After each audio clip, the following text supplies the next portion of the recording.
Chef Nancy here, and I wanted to share with you a little bit of wine tasting information. Now, you don't have to believe me just because I love to taste wine, but I do. You can believe me because I have a Wine and Spirits Education Trust Advanced Certification, which allows me to teach professionals or to teach enthusiasts just like you. So if you're going on a Taste and Savor travel, you may not have been in one of my classes before, and I wanted to give you this information so you have the inside scoop when we start tasting wine across the pond or here in the United States. So first of all, there are 4 things that you need to think about when you are faced with wine tasting. The first thing is you want to see the wine, you want to smell the wine, you want to sip the wine, and you want to savor the wine. So we're going to walk through those steps real quickly so that you will be able to enjoy the tasting as much as I do and as much as your fellow travelers do. So first of all, we want to see the wine. And this is a beautiful red wine. We're looking at the color of the wine for 2 reasons. We're looking at it so that we can see the age of the wine, and also it might give us a hint as to what kind of wine it is. So instead of holding it up like this, do like wine professionals do. They take a white piece of paper or their shirt cuff, and they look down on the wine like this. And when you see the color of the wine, there are 2 really good color names for wine that are universally accepted. One is ruby, the other is garnet. Ruby is red, ruby red, and garnet has a little brown in it. So this wine is ruby. The other thing that you can check out is the age of the wine, or kind of the approximate age of the wine. If it is tending towards the purple color, it tends to be a younger wine. Deeper bricker color tends to be an older wine. So first thing, seeing the color of the wine. This one is ruby. Second of all, you want to smell the wine. And so that requires swirling. So you can swirl up in the air or you can swirl down on a table. And then we're going to stick our nose in there. We're going to do that. We swirl so all the aromas come up the glass. Huh. Okay, this smells like dark cherries. It smells like a little bit of licorice, some cinnamon or cardamom, some warm baking spices. It smells very deep and rich.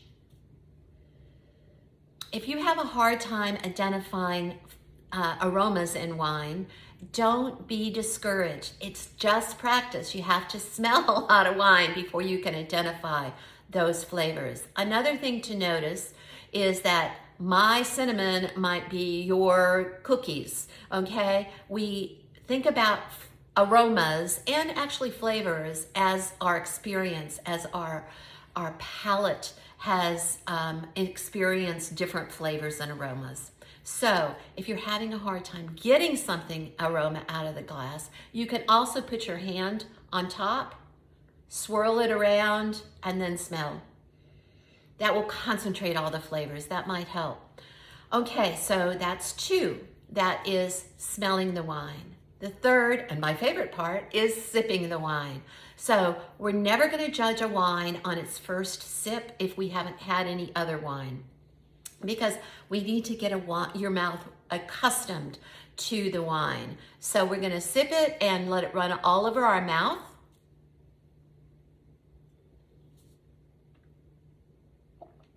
Swallow. And now we're going to sip again and judge the wine. It's a red wine, so we're going to do 2 things. We're going to let it run down on the back of our tongue to check out acidity, and up underneath our front lip to check out tannin. Tannin comes from seeds and skins, can even come from long aging in barrels. That acidity, which you might not think sounds like a good thing in wine, is actually good. It helps balance the wine, and both tannin and acidity help hold fruit flavors in the wine over time. So I'm going to sip again.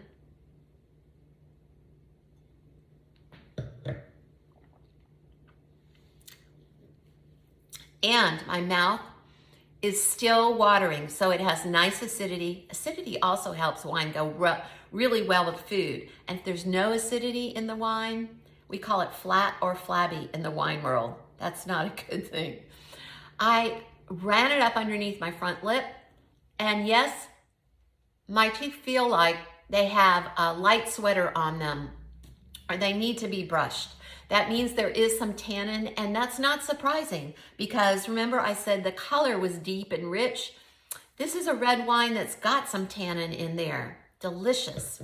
Okay, now last but not least, so we have seen, we've smelled, we've sipped and savored. Now this is when we talk about the wine, just like I'm doing right now. When you are wine tasting, it's often, you'll often hear people say, oh, this is good, or this is bad, or I like it, or don't like it. Wine tasting actually means that you are tasting the wine for its integrity and its typicity. Integrity means that it's a good wine, it's not spoiled. And believe me, if it's spoiled, you can tell. A typicity means typical in wine language. Is the wine typical for the grape that is in the wine than the place it's from? If it is a good wine and it is typical, we say the wine is good. Then later on, we can decide whether we like it or not. You have to try a lot of different wines to learn about wine. My goal is always to get you to be an educated wine consumer, because that way you can have fabulous wine for not as much money on a weeknight, and then you can go and splurge it out on the weekend. I hope you enjoyed these tips, and I hope that you enjoy wine tasting on a Taste and Savor travel.